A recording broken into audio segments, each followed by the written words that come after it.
Speaking here with Secretary General of the Organization of American States, His Excellency Albert Ramdin. Your Excellency, thank you so much for being here and welcome.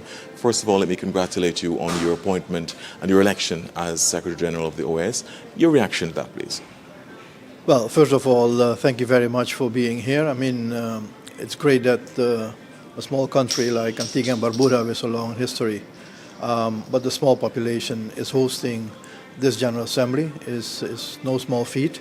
But last year, the SITS conference took place here, so we are very proud of Antigua and Barbuda. So thanks to the government and the people of Antigua and Barbuda to be our host for the coming days, almost a week. In terms of my own elections, it was, I would say, long overdue for CARICOM to take up leadership roles in political institutions in the hemisphere. We had the leadership in PAHO, the Pan American Health Organization, also in ICA, the agricultural organization, both very much part of the OAS Inter-American system. But we never had the leadership in a political entity. And we live in very, I should say, interesting times with lots of changes taking place, lots of challenges, but also opportunities. So this is a great moment to provide leadership. And CARICOM was certainly central to this election. So thank you, CARICOM. Absolutely. And the region, I'm pretty sure, is proud of you, Your Excellency. So let's talk about, as I said, historic for Antigua and Barbuda to be hosting this conference and at such a consequential time. You touched on it before, but just again, just reinforce what it means for a small country like Antigua and Barbuda to be doing that. Well, it demonstrates in the first place that CARICOM can provide leadership and can organize large meetings, important meetings at important times. That is the type of leadership you want to exercise in a hemisphere which is currently divided. We'll try to get more unity in the hemisphere, but this is an important moment to have this meeting in Antigua and Barbuda. And I'll say what I have said over the past couple of days. I expect three things to come out from here. One is we will present our plan to make the OAS much more as a more relevant, important, recognized organization, where there is much more confidence in multilateralism. So Antigua and Barbuda plays in that by organizing this an important role. Secondly, we would like to also focus on the critical issues which are currently playing out in the hemisphere. Haiti is foremost, but also electoral processes, democracy, human rights issues. And I hope that Antigua and Barbuda will not only demonstrate a divisive atmosphere, but more like a constructive, forward-looking agenda. So we hope to set the tone for that here. And lastly, we are going in a couple of months to the highest political level of meetings, the Summit of the Americas in Dominican Republic. I hope that we set the tone here for the discourse which will take place end of this year in Punta Cana in Dominican Republic. So it is an important meeting. I hope that not only we take care of OAS business, but also demonstrate that in the Caribbean we are united. Let's let that same sentiment play out in the whole hemisphere. The role of the United States, of course, in North America, and essentially its policies affecting the entire hemisphere and beyond the world. Let's talk about whether or not there will be any discussions about foreign policy, the U.S.'s policy, and the geopolitical dynamics which have shifted so fundamentally over the last few months. Well, this is something, of course, for the member states. The OAS is member states driven. So I am certain that certain elements of the new foreign policy in different countries, certainly also from the United States, will be discussed and touched on. Whether that will be in a formal sense or in more informal bilateral meetings, we will see. But this is an opportunity to discuss everything of what concerns the hemisphere. Again, we want to build on a positive agenda, an agenda that looks towards the future. We need each other. We are one geographic space. We cannot separate from it. We know which countries are part of this hemisphere. So the only message I have is let's work together to make life for everybody better. And whether that's the small countries or the larger countries, whether that's much more political, much more development-oriented, climate change. We have also issues with migration, security issues. All of those issues must be addressed, but in a very positive way so that we can look forward to solutions rather than keep stating the same, that we have problems. Absolutely. A final question, Ambassador Ramdin. I know that you have a very busy time ahead of you, ahead of the conference next week. The Antigua Barbuda will be piloting a resolution on mental health across the hemisphere in what is seen as a landmark development. Your take on Antigua Barbuda's leadership role on this, which, by the way, will also be done at the UN later this year in September. Well, let me salute Prime Minister Gaston Brown for initiating this mental health conference. Of course, the OAS is not a medical institution.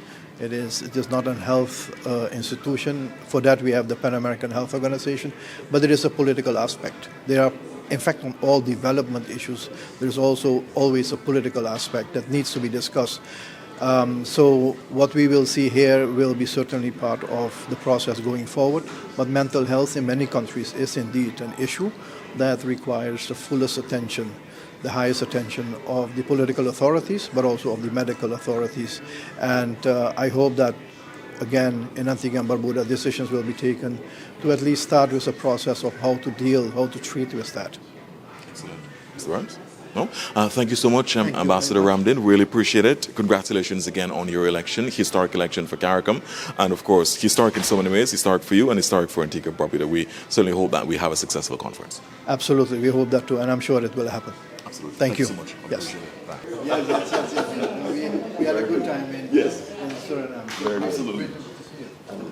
Welcome to Antigua and Barbuda. Speaking here with Ambassador Dr. Clarence Pilgrim, who is Permanent Secretary in the Ministry of Foreign Affairs. Ambassador, thank you so much for speaking with us right here on ABS. So we've just now seen the arrival of the Secretary General of the OAS, and so pretty much we're counting down close now to the start of the General Assembly next week, Wednesday. What do you feel? Are we ready? Is the country ready? The country is more than ready. We are very, very capable, and we are extremely happy and proud to be a part of this historic time. Our team has been preparing. We are working around the clock to make sure that this historic conference comes off in a very successful way, especially from an operational standpoint. We're looking forward to, some very good and challenging discussions, and we know that, historically speaking, this might be a landmark moment within the Caribbean and within the hemisphere. Excellent. It is historic for Antigua and Barbuda, also historic for the Secretary General, first from CARICOM, Ambassador Ramdin. I'm sure you have something to say about that. Well, I'm extremely pleased with the election of Ambassador Ramdin as Secretary General. He's my personal friend. We know each other from Suriname. We have had a very close connections, and I think that this region will be better for it. I think the hemisphere will be better for it. He's very knowledgeable. He has the heart of this hemisphere in him, and I know that under his leadership, the OAS will definitely reach higher heights. You touched on some of the thorny discussions that are likely to unfold over the next few days, starting next week, Wednesday, really. Yes. What are some of the biggest issues that you think should really be fully ventilated at this General Assembly? Well, it's going to be open season. We're going to be looking at issues from trade to national security to transport to how we deal with tariffs and how we are going to navigate as a hemisphere and as an individual country through the coming years. I think the challenging thing would be for us to have a unified position on a number of these issues.